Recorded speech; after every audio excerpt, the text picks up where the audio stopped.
Hello दोस्तों, welcome back to the channel. So guys, जैसे कि आप देख सकते हैं हम आज बात करेंगे आरती इंडस्ट्रीज के बारे में। आज ये स्टॉक लगभग 4.58% से डाउन है। पूरे दिन ये कंटिन्यूसली लुढ़कता रहा है। हम देख सकते हैं एक डाउन ट्रेंड बनाते जा रहा था। यूडी आते आते थोड़ा सा ही संभल गया है और क्लोज होते होते लगभग 1667 पे क्लोज हुआ है। वैसे तो आज निफ्टी यहाँ पे रेड में क्लोज हुआ था। केमिकल सेक्टर में भी आज यहाँ पे बिकवाली दिखी थी, बट ये स्टॉक आज गिरा। ये थोड़ा सरप्राइजिंग था, थोड़ा शॉकिंग था लोगों के लिए।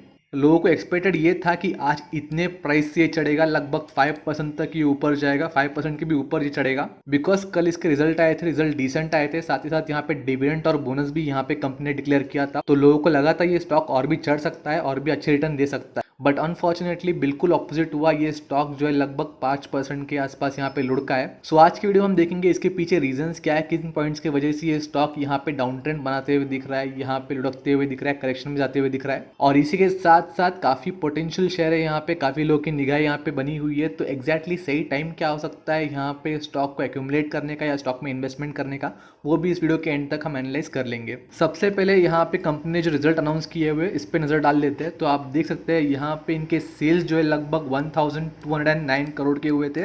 अगर आप पिछले क्वार्टर से इसे कंपेयर करें या पिछले साल से इसे कंपेयर करें, यहाँ पे सेल्स इनके बढ़ते हुए दिख रहे हैं। अगर एक्सपेंसेस की बात करें तो एक्सपेंसेस भी यहाँ पे बढ़ते हुए दिखाई देंगे। लगभग 949 करोड़ पे इनके एक्सपेंसेस आके खड़े हैं। यहाँ पे इंटरेस्ट, डेप्रिसिएशन वगैरह हटाने के बाद आपको यहाँ पे जो प्रॉफिट बिफोर टैक्स दिखाई देगा वो है लगभग 173 करोड़ का।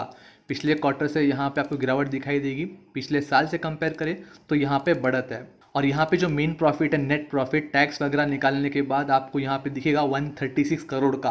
पिछले क्वार्टर से कंपेयर करें तो पिछले क्वार्टर में 165 करोड़ था। काफ़ी ज़्यादा यहाँ पे जो है गिर चुका है प्रॉफिट।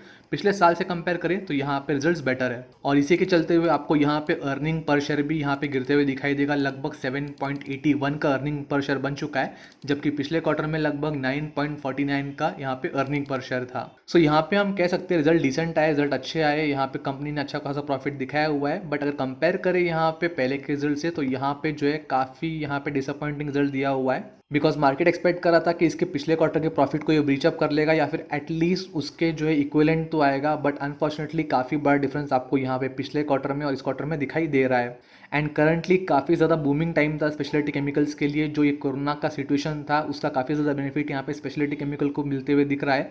अगर आप दीपक नाइट्रेट जैसी कंपनी को देखें तो उनका जो प्रॉफिट है ईयर ऑन ईयर और क्वार्टर ऑन क्वार्टर हमेशा शूटअप करते जा रहा है। और इस स्टॉक को हमेशा हम नवीन फ्लोरिन, दीपक नाइट्रेट ऐसे बड़े बड़े स्टॉक से कंपेयर करते हैं। तो आप देख सकते हैं अगर आप कंपेयर करोगे यहाँ पे प्रॉफिटेबिलिटी को तो यहाँ पे प्रॉफिट काफ़ी ज़्यादा डिमिनिश हुआ है। उस वजह से इसका इम्पैक्ट आपको शेयर पे दिखाई देगा। सो यहाँ पे मैं आपको कंपनी के नोटिस पे लेके आया हूँ। जो कंपनी ने एक एक करके यहाँ पे पॉइंट्स डिस्कस किए हुए थे इनके एजीएम में, वो आपके साथ यहाँ पे मैं शेयर करूंगा। तो सबसे पहले कंपनी ने जो बोनस इशू का यहाँ पे प्रपोजल था उसको एक्सेप्ट कर लिया है। रेशो जो है काफ़ी अच्छा दिया हुआ है 1:1 का, यानी कि एक शेयर के पीछे एक एक्स्ट्रा शेयर दिया जाएगा। ये काफ़ी पॉजिटिव न्यूज़ था बिकॉज पूरा मार्केट इस न्यूज़ को लेके यहाँ पे काफ़ी ज़्यादा एक्साइटेड था। इस बोनस का रिकॉर्ड डेट अभी तक अनाउंस नहीं किया हुआ है बिकॉज यहाँ पे शेयर होल्डर के अप्रूवल्स का वेट कर रहे हैं। एक बार शेयर होल्डर अप्रूवल मिल जाए उसके बाद यहाँ पे रिकॉर्ड डेट अनाउंस कर देंगे और इस प्रोसीजर को लगभग 1.5 से लेकर 2 महीने तक लग सकते हैं। सो इस बड़े से अपडेट के चलते हुए ऐसा लग रहा था कि स्टॉक काफ़ी ज़्यादा भागेगा बिकॉज करंटली ट्रेंड ऐसे ही चल रहा था कि जब भी बोनस इशू, कोई भी स्टॉक स्प्लिट, कुछ भी आता था, कॉर्पोरेट एक्शन, हर शेयर काफ़ी ज़्यादा भाग रहे थे। और कल के दिन हर एनालिस्ट, हर यूट्यूबर इसी को लेके वीडियो बना रहे थे। इसी पे चर्चा हो रही थी कि यहाँ पे बोनस इशू कर दिया है तो स्टॉक काफ़ी ज़्यादा भागने वाला है आज के दिन। और काफ़ी रिटेलर्स यहाँ पे मार्केट ओपन होते ही यहाँ पे अटक गए थे इस न्यूज़ के चलते हुए। सो नियर पास्ट में आई बिलीव ये पहला स्टॉक होगा जहाँ पे बोनस डिक्लेयर होने के बाद भी स्टॉक ने एक डिप लिया है। जो अगला पॉइंट यहाँ पे है वो है फाइनल डिविडेंड का। कंपनी ने लगभग 3 रुपये का डिविडेंड दिया हुआ है जो कि है 60% उसके फेस वैल्यू पे।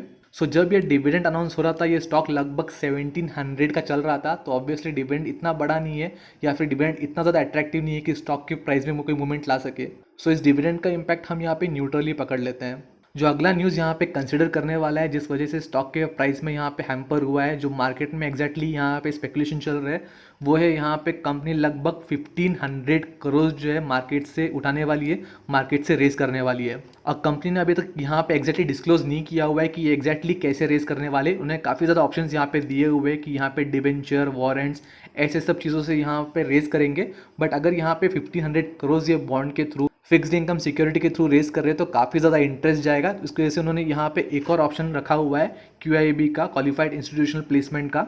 सो यहाँ पे एक अनसर्टेनिटी बनी हुई है। अगर यहाँ पे ये लोग QIP के थ्रू जा रहे हैं तो ऑब्वियसली यहाँ पे जो इंस्टीट्यूशंस है, जो म्यूचुअल फंड्स है, उन्हें यहाँ पे शेयर अलॉट करने पड़ेंगे।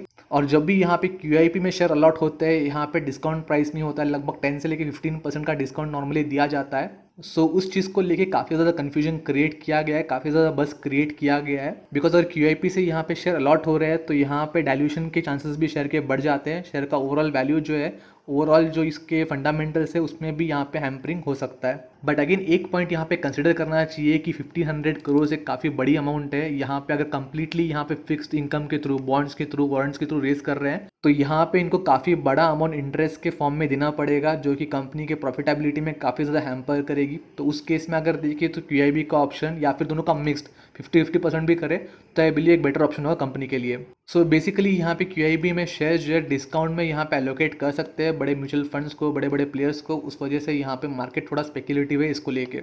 सो गाइस आई होप ये सारे पॉइंट्स आप समझ गए होंगे। काफ़ी ज़्यादा यहाँ पे मिक्स क्लूज आ रहे हैं, यहाँ पे रिजल्ट इनके काफ़ी ज़्यादा स्ट्रॉन्ग नहीं आ रहे। साथ ही साथ ये एडिशनल पॉइंट्स, अच्छे पॉइंट भी है, नेगेटिव पॉइंट भी है। तो मार्केट यहाँ पे जो रिएक्शन है थोड़ा सा डायनामिक दे रहा है, उस वजह से स्टॉक में यहाँ पे करेक्शन देखा जा रहा है। अगर ओवरऑल स्टॉक की बात करें तो स्टॉक काफ़ी बेहतरीन है। आप देख सकते हैं ओवरऑल लाइफ टाइम में स्टॉक ने लगभग 74,000% का रिटर्न यहाँ पे दिया हुआ है। और जो मैक्सिमम रिटर्न है यहाँ पे 2014 के बाद से दिया हुआ है। अगर RSI की बात करें तो हर स्टॉक की तरह RSI को काफ़ी ज़्यादा चढ़ाया गया था रिजल्ट के पहले, लगभग 81 तक लाके रखा था इसको। आप देख सकते हैं स्टॉक में काफ़ी ज़्यादा यहाँ पे पंपिंग हुई थी।